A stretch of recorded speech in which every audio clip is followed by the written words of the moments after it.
NIA की टीमें यौम आज़ादी से कबल टेरर फंडिंग केस के सिलसिले में जम्मू कश्मीर के डोडा जिले में कई मुकामात पर छापे मार रही हैं। पुलिस और सीआरपीएफ ने इलाके को घेरे में ले लिया है। मुतल्लिका इलाकों से किसी को बाहर जाने या अंदर आने की इजाजत नहीं दी जा रही थी। इब्तिदाई मालूमात के मुताबिक डोडा अजला में छापों के दौरान तफ्तीशी एजेंसी ने मुश्तबा मिलिटेंटों के हिमायती लोगों से कुछ मुश्तबा दस्तावेजात और डिजिटल आलात जब्त किए हैं। एनआईए इन मिलिटेंटों के हमदर्दों के बैंक लेन देन के साथ साथ फोन रिकॉर्ड्स का भी जायजा ले रही है। एनआईए ने डोडा जिले में तकरीबन 7 मुकामात पर छापे मारे। इनके घरों पर छापे मारे गए। इनमें रुस्तम काजी, नूरुद्दीन भूरू, इनायतुल्लाह वानी, अब्दुल लतीफ, मोहम्मद शफी, महबूब आलम शाह और मोहम्मद यूसुफ के मकान शामिल हैं।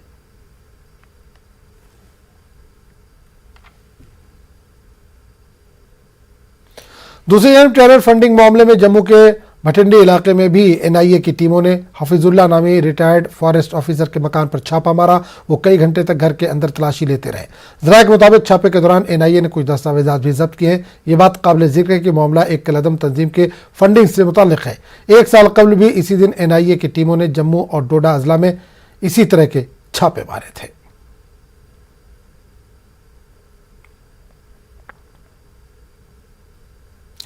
बिहार में जेडीयू बीजेपी इत्तेहाद में सब कुछ ठीक ठाक नहीं चल रहा है। जराये के मुताबिक जेडीयू अलग राह इख्तियार कर सकते हैं। जेडीयू सदर और बिहार के वज़ीर आला नीतीश कुमार ने कल पार्टी अरकान पार्लियामान और अरकान असेंबली की अहम मीटिंग बुलाई है। इस मीटिंग में बीजेपी इत्तेहाद से मुताल्लिक कोई अहम फैसला लिया जा सकता है। यूं तो जेडीयू और बीजेपी इत्तेहाद में तलखी कई महीनों पहले दर आई थी, लेकिन आरसीपी के इस्तीफे के बाद ये तलखी मजीद बढ़ गई है। देखिए, अगर हमने ये कहा था कि हम सरकार में शामिल हो या नहीं हो, गठबंधन के साथ पूरी शक्ति के साथ खड़े रहेंगे, तो ये सबको समझना होगा कि देश में एकमात्र जनता दल यूनाइटेड ही पुराना दल है एनडीए का, जो आज भी उनके साथ है। सारे दल जिन्होंने स्थापना काल से लेकर एनडीए के कुनबे को बढ़ाने में अपना योगदान दिया, आज उनके साथ नहीं है। इस एकमात्र बचे दल को गठबंधन में बनाए रखने की जिम्मेदारी भारतीय जनता पार्टी की भी उतनी ही है जितनी जनता दल यूनाइटेड की है। बिहार में सियासी हलचल पर मरकजी वजीर अश्विनी चौबे का कहना है कि बीजेपी जेडीयू इत्तेहाद मजबूत है। इन्होंने कहा कि अरकान पार्लियामान और असेंबलियों के साथ मीटिंग सभी कर सकते हैं। नीति आयोग की मीटिंग में नीतीश कुमार की मौजूदगी पर अश्विनी चौबे ने कहा कि कुछ इंतजामी वजूहात के सबब वो शिरकत नहीं कर सके। हमारे साथ केंद्रीय मंत्री अश्विनी चौबे, उनसे हम बात करते हैं। सर, जिस तरह से अगर हम बात करें बिहार की सियासत जिस तरह से करवट ले रही है, सर कैसे देखते हैं सर इसे?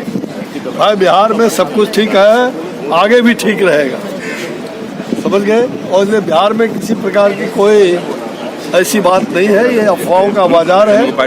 बिहार में हमारा एनडीए गठबंधन इंटैक्ट है, आगे भी रहे। हाँ सर, जिस तरह से जेडीयू ने अपने सभी सांसदों को पटना तलब किया है, उनकी बैठक में होनी है, ललन सिंह का जिस तरह से बयान आया है, उसे आप कैसे देखते हैं सर? भाई देखिए, संगठन का बैठक करना तो अपना अपना कर्तव्य होता है, ये बैठक होते रहता है, उसमें कौन बड़ी बात है। सर, कि जिस तरह से देखा गया कि नीतीश कुमार में जो है वो कल बैठक में भी नहीं आए, नीति आयोग की बैठक में भी नहीं आए। उसके पहले जब अमित शाह गए थे वहाँ पर भी मुलाकात नहीं हो रही थी। इससे भी कयास लग रहे थे सर। भाई देखिए, कयास तो लगते रहते हैं। अब किसी का व्यक्तिगत कोई कारण होगा, कोई प्रशासनिक कारण होगा, कोई बीमारी होगा, कोई और भी कारण होगा। ऐसे मैं तो बिहार सरकार का प्रवक्ता नहीं हूँ कि इसका जवाब मैं दे सकता हूँ, लेकिन मुझे जहाँ तक मालूम है कि परिस्थिति के कारण नहीं आना, इससे कोई इस पर कयास लगाने की जरूरत नहीं है। आरजेडी लीडर मनोज झा का कहना है कि बिहार में हमारी पार्टी सबसे बड़ी है। इनके मुताबिक रियासत में अदम इस्तेहकाम की सूरत हाल नहीं है। इन्होंने कहा कि जो बेहतर होगा बिहार वो फैसला करेगा। तो सारी बातें स्वयं बता दी, उसके बाद हम जैसे दल के लिए क्या बचता है? हम सिंगल लार्जेस्ट पार्टी हैं और single largest pre poll alliance है। उसके बाद हम बिहार में इस तरह के अस्थिरता के तत्व तो देख नहीं सकते। तो जाहिर तौर पर इसकी परिणति देखिए कैसे होती है। तन और मन दोनों उस दल का था, अब वो तय करें। लेकिन जो मैंने आपसे कहा कि बिहार में सिंगल लार्जेस्ट पार्टी हम हैं, नेता प्रतिपक्ष तेजस्वी जी और महागठबंधन दल के अन्य नेता और प्री पोल भी हम सबसे बड़े अलायंस पार्टी हैं। तो जाहिर तौर पर हम चुपचाप हाथ पे हाथ धरे बिहार की में अस्थिरता के ये तत्व तो देख नहीं सकते। और इन सब के बीच जीतन राम मांझी का मानना है कि इख्तिदार में तब्दीली के इम्कान नहीं है। जो कुछ करना है नीतीश कुमार करेंगे। नीतीश कुमार क्या करेंगे वो अलग बात है, लेकिन सवाल जहां तक आप लोग इस बात को एक चर्चा कर रहे हैं, एनडीए में किसी प्रकार की ब्रेकिंग नहीं है, सत्ता परिवर्तन की कोई बात नहीं है, वहां बाढ़ और सुखाड़ की स्थिति है, उस पर विचार करने के लिए नीतीश कुमार जी सब लोगों को बुलाए हैं। हम भी बात करना चाहते हैं कि जल्दी सुखाड़ घोषित हो और हर तरह से हमारा भी उत्तर दक्षिणी बिहार ठीक रहे, क्योंकि दक्षिणी बिहार से हम आते हैं, तो इसलिए इसको कयास लगाना उचित नहीं है। ये नॉर्मल बैठक है विधायकों की और सांसदों की, और हम लोग भी जो बैठेंगे वो नॉर्मल बैठेंगे और उसके बाद फिर मुख्यमंत्री से मुलाकात करेंगे और मुलाकात करने के बाद हम लोग राज्य की समस्या के बारे में बात करेंगे। यूपी के नोएडा में खातून के साथ बदसलूकी करने वाले श्रीकांत त्यागी के घर में गैरकानूनी तामीरात के खिलाफ कार्रवाई की गई है। नोएडा डेवलपमेंट अथॉरिटी ने सबसे पहले ओमैक्स सोसाइटी में श्रीकांत तिवारी के रिहायशगाह पर कार्रवाई की। इसके बाद वहां फौरी तौर पर बुलडोजर चला दिया गया। ये कार्रवाई सोसाइटी के कॉमन एरिया और पार्किंग पर की गई। इस कार्रवाई पर सोसाइटी के लोग खुश नजर आए। इनका कहना था कि श्रीकांत बीजेपी के नाम से लोगों को डराया करता था।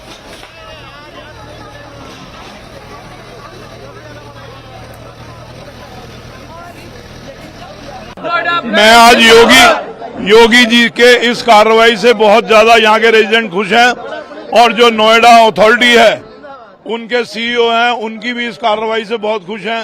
हालांकि उन्हें वो ये एक्शन पहले ले लेना चाहिए था, लेकिन जो हुआ देर आए दुरुस्त आए।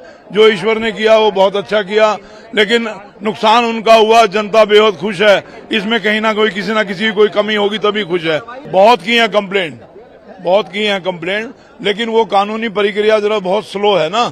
अब जो इन्होंने हमारा वो एक और कांड कर दिया, वो पहले इंक्रोचमेंट इतनी थी, अब और ज्यादा करना चाहते थे, उसमें पब्लिक भड़क गई, तो ये वो भी सामने आ गया और ये भी सामने आ गया। हम अभी भी उनके जब तक वो अरेस्ट नहीं होते हमारा काम पूरा नहीं होगा, संतुष्टि नहीं होगी। हम लोग सेफ नहीं है, क्योंकि कल जब वो गुंडे भेज सकते हैं, आज भी भेज सकते हैं वो। सबसे पहले पुलिस उनको अरेस्ट करे।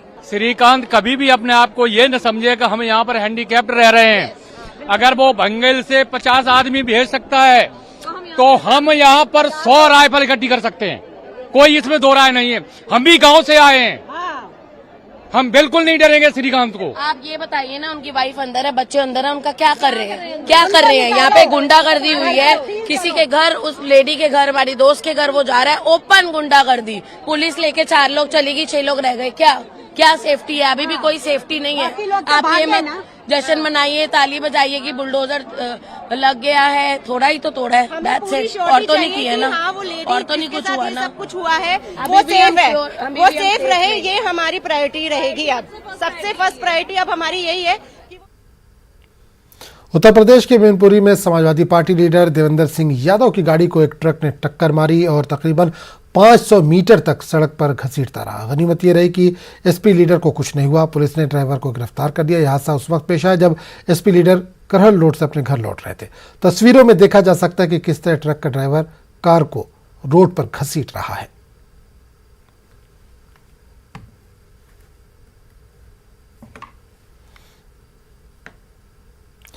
कांग्रेस के तर्जुमान और राज्यसभा मेंबर पार्लियामेंट नासिर हुसैन ने कहा कि बेरोजगारी, महंगाई समेत कई अहम मुद्दों पर हम पार्लियामेंट में बहस करना चाहते थे। 15 दिन गुजरने के बाद हुकूमत ने चंद घंटे ही बात की। इन्होंने कहा कि बेरोजगारी बहुत बड़ा मसला है। पार्लियामेंट सेशन का आखिरी हफ्ता आज से शुरू हुआ है, लेकिन कांग्रेस पार्टी ने महंगाई के बाद बेरोजगारी को लेकर सरकार के खिलाफ मोर्चा खोल दिया है। पूरे मुद्दे पर बात करने के लिए हमारे साथ हैं सांसद सैयद नासिर हुसैन साहब। आप लोग कह रहे थे कि महंगाई बहुत है, अब बेरोजगारी को लेकर के आप लोग नाराज हैं। देखिए, हमने शुरुआत से 3-4 मुद्दों को हम बड़ा ज़ोर से उठाए थे। एक जो है महंगाई को लेकर, जिस तरह से जीएसटी उन्होंने लागू किया था खाने पीने के पदार्थों पे। दूसरा जो है बेरोजगारी, जो अपनी चरम सीमा पे है। तीसरी जो है अग्निपथ स्कीम, क्योंकि वो यूनिक स्कीम था, हमारी सेना को लेके था, तो उसके डिस्कशन हम चाह रहे थे। चौथा हम जो है ये ईडी, आईटी और सीबीआई का जो दुरुपयोग है उसके ऊपर, और 5वां चाइनीज़ इनकर्शन पे चाह रहे थे। लेकिन इन्होंने पहला ही जो महंगाई के मुद्दे पे ही चर्चा, वो भी 2-2.5 घंटे का चर्चा कराने के लिए 3 हफ्ते निकाल दिए। अब चौथा हफ्ता है, कल छुट्टी है, वेडनेसडे को एक दिन चलेगा, फिर फ्राइडे की प्राइवेट में बिल रहता है। कुल मिला के इस सेशन में उन्होंने कुछ भी डिस्कशन नहीं किया। बेरोजगारी का इतना बड़ा मुद्दा है, मैं नहीं कह रहा हूँ, वर्ल्ड बैंक का डेटा है 28.3% अनएम्प्लॉयमेंट हमारे देश में है। श्रीलंका से भी ज़्यादा है। यानी कि श्रीलंका में जहाँ पे बेरोजगारी और महंगाई को लेके इतना मार हो गया, लोग राष्ट्रपति भवन घुस गए, राष्ट्रपति देश छोड़ के भाग गए, भाई ये सारा चीज़ जो श्रीलंका में जो हंगामा हुआ, उससे ज़्यादा जो है बेरोजगारी हिंदुस्तान में है। 18 और 24 के उम्र के बीच के जो लोग हैं, हर तीसरा शख्स जो है बेरोजगार है। 20 और 24 के बीच के आप 20 और 24 की उम्र के बीच के आप लोगों को लेंगे तो 42% बेरोजगारी है। तो ना ही प्रधानमंत्री आके सदन में जवाब देने के लिए तैयार हैं, ना वित्त मंत्री ये मानने के लिए तैयार हैं कि बेरोजगारी है। तो ये जो रवैया सरकार का रहा है ये पूरे सत्र में, इस सत्र में जो जिस तरह से हम लोगों ने देखा तो एकदम साफ है कि जो है ये पार्लियामेंट्री डेमोक्रेसी चाहते ही नहीं, ये विपक्ष मुक्त डेमोक्रेसी चाहते हैं। कैमरामैन कार्तिक के साथ खुर्रम शहजाद, न्यूज़ 18 दिल्ली।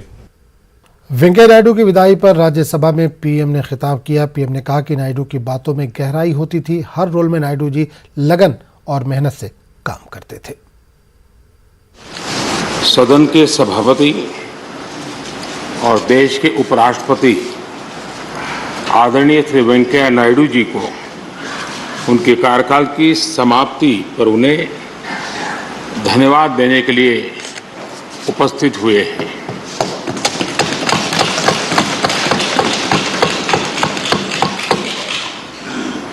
ये इस सदन के लिए बहुत ही भावुक पल है।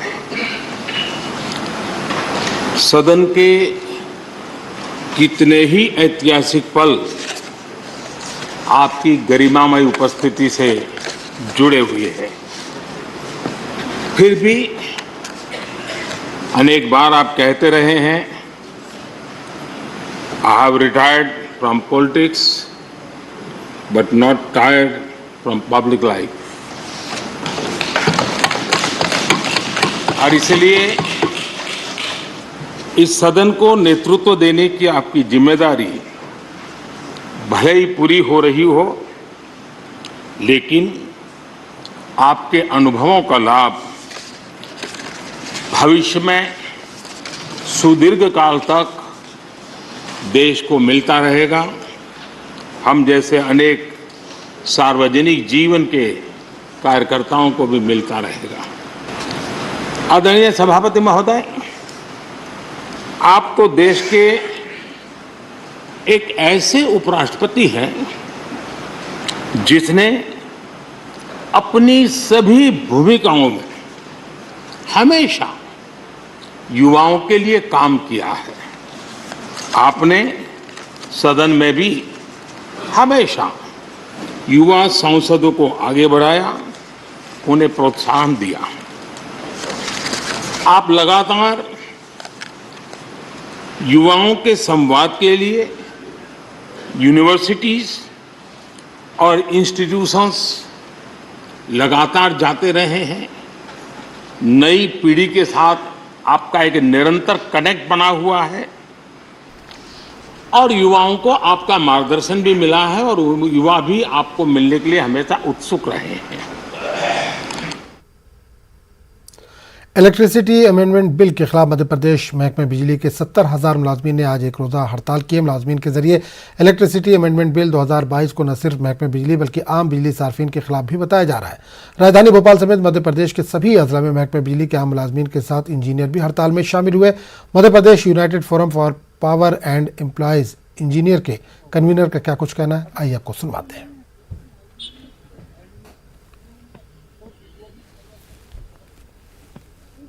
आज 8 अगस्त को इलेक्ट्रिसिटी अमेंडमेंट बिल 2022 जो आज संसद में पारित होने वाला है, इसके विरोध में पूरे देश में सभी अधिकारी कर्मचारी एक दिवसीय कार्य बहिष्कार करेंगे, जिसमें कि मध्य प्रदेश भी शामिल है। इसकी इंटीमेशन कल हमने माननीय मुख्यमंत्री जी को और सभी कंपनी प्रबंधन को दी जा चुकी है और आज हम सभी से अपील करते हैं कि सभी लोग इसमें बढ़ चढ़ के हिस्सा लें। ये क्योंकि इलेक्ट्रिसिटी अमेंडमेंट बिल 2022 जो संसद में आज पारित हो रहा है वो इलेक्ट्रिसिटी सेक्टर के साथ साथ सभी उपभोक्ताओं और हमारे अधिकारी कर्मचारियों के विरोध में है। मौलाना अकीलुल गरवी मुंबई के मस्जिद ईरानिया में मुहर्रम के 10 रोज़ा मजलिस से खिताब कर रहे हैं। अकीलुल गरवी ने इमाम हुसैन के पैगाम को पैगाम हक करार देते हुए कहा कि करबला का पैगाम तमाम इंसानियत को हक और इंसाफ से जोड़ने का पैगाम है। हज़रत इमाम हुसैन का पैगाम हक किसी एक मखसूस मजहब या मसलक के लिए नहीं बल्कि सारी इंसानियत के लिए यकसा है।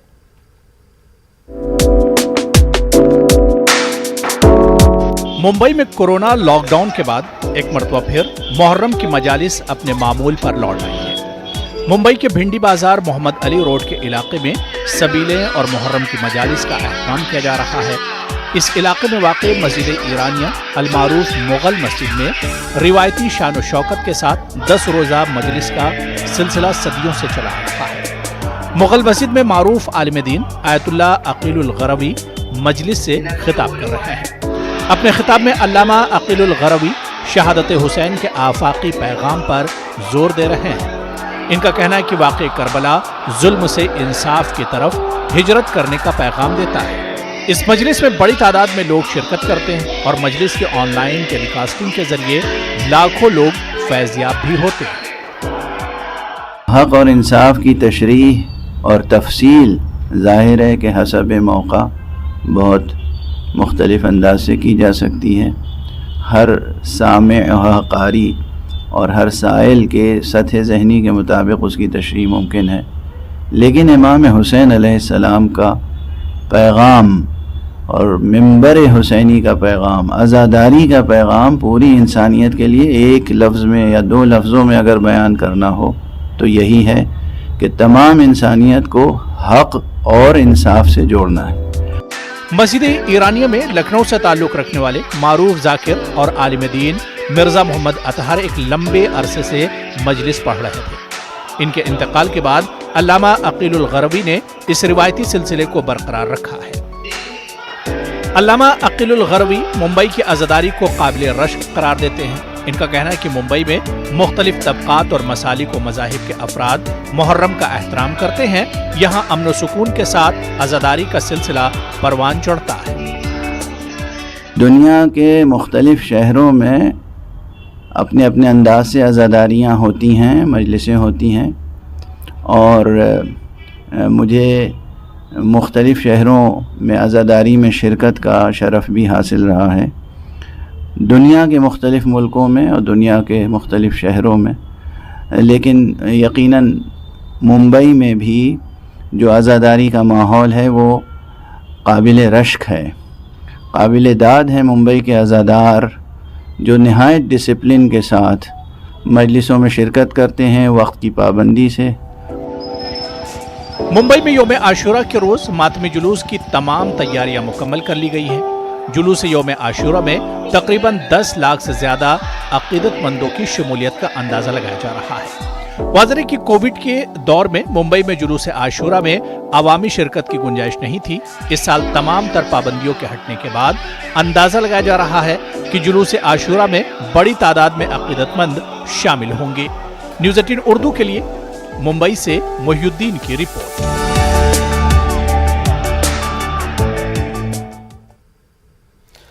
नोएडा में भी शोहदाए करबला की याद में मजालिस का सिलसिला जारी है। नोएडा सेक्टर 50 के इमाम बाड़े में मुहर्रम के मौके पर मजलिस में हज़रत अब्बास रज़ी अल्लाह तआला अन्हु की शहादत का जिक्र किया गया।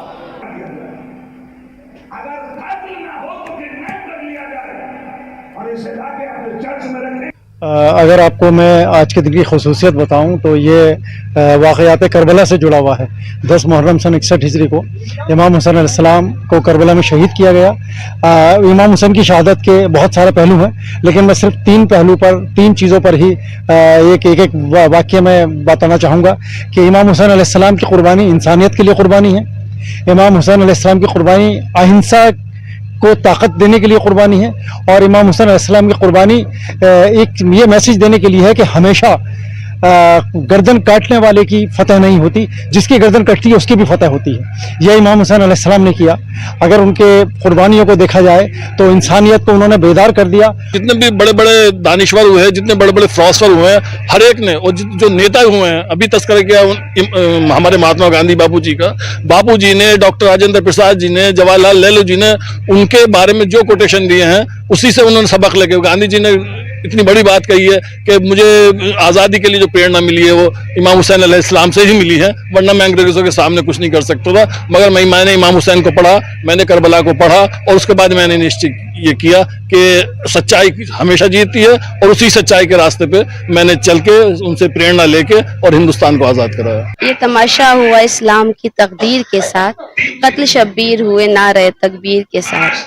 मुहर्रम का पहला महीना हमारा इस्लामिक कैलेंडर के हिसाब से मुहर्रम हमारा पहला महीना होता है। इस दिन मौला इमाम हुसैन उनके 72 शुहदा को करबला में कत्ल किया गया था। उनको 3 दिन का भूखा और प्यासा शहीद किया गया था। 8 मुहर्रम की तारीख मौला अब्बास के नाम से मंसूब है। मौला अब्बास मौला इमाम हुसैन के भाई, उनके सरदार, उनके अलमदार थे। मौला अब्बास को करबला में जंग की इजाजत नहीं दी गई थी। मौला इमाम हुसैन ने उनको सिर्फ पानी लाने के लिए इजाजत दी थी। मौला अब्बास इतने बहादुर और शुजा थे कि उनको करबला में अगर जंग की इजाजत दी जाती तो वहाँ का नक्शा ही कुछ और होता। सबसे पहले तो मैं ये बताना चाहूंगी, मौला अब्बास मौला अली के बेटे थे और इमाम हुसैन के भाई थे। मौला अब्बास करबला के मैदान में शहीद करे गए थे। वो हमें सिर्फ यही मोटिवेशन देते हैं कि एक सबसे पहली बात तो वो बहुत बहादुर थे, बहुत बहादुर जंगजू थे। जब उनकी बेटी, उनकी एक भतीजी थी बीबी सकीना, वो उनको पानी देने की उनके लिए पानी लेने गए थे, ताकि जो खेमे में बच्चे जो प्यास के मारे तड़प रहे थे, वो उनके लिए पानी लेने गए थे दरिया के किनारे। उनके दरिया के किनारे जब उन्होंने अपने हाथ में पानी लिया था, तब वो उस टाइम सोच रहे थे काश मैं इस पानी को थोड़ा पी सकूं। गजा के आसमानों में इजरायली लड़ाका तैयारों की घन गरज सुनाई नहीं दे रही है। इजराइल और फ़लस्तीनी अस्करियत पसंद तंजीम जिहाद इस्लामी के बीच तय पाए आर्जी जंगबंदी का नफाज बीती शब 11:30 बजे हुआ। ख्याल है कि तशद्दुद के ताज़ा दौरानिये में 15 फ़लस्तीनी बच्चों समेत 44 अफराद हलाक हो चुके हैं। इजरायली हमलों में 350 फ़लस्तीनी ज़ख्मी भी हुए हैं, जबकि 3 इजरायली शहरी शदीद ज़ख्मी हैं और 31 को मामूली चोटें आई हैं।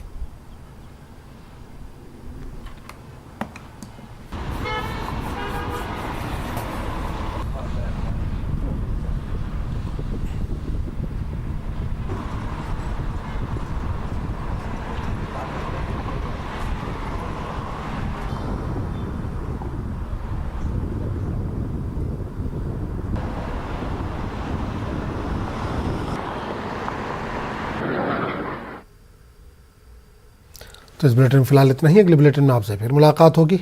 आदाब।